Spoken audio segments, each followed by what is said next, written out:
દ્વારકા નગરીની છાશ પીઓ ઘોળવા માખણવાળી છાશ. દ્વારકા આયા ને છાશ નહીં પીયા ઓ માખણવાળી છાશ. નમસ્કાર દર્શક મિત્રો, ટોક વિથ ભાવનગરમાં હું છું નીતિન સોની.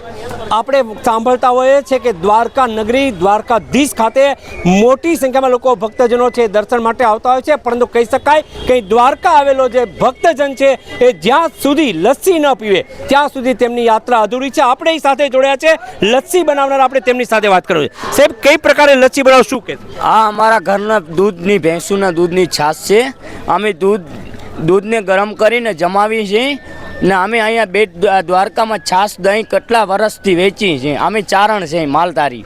અમે અહીંયા કેટલા અમારા બાપ દાદા અહીંયા વેચતા દહીં છાશ દ્વારકામાં. અમે આ ઓરિજિનલ વસ્તુ વેચી. અહીંયામાં માખણ નથી કાઢતા કે માખણ એ જ છે. જ્યારે માખણ જોઈ લ્યો તમે, હજી છાશમાં માખણ છે. અમે ઓરિજિનલ વસ્તુ વેચી છે દ્વારકામાં. અમારે કંઈ મિલાવટ કંઈ નથી.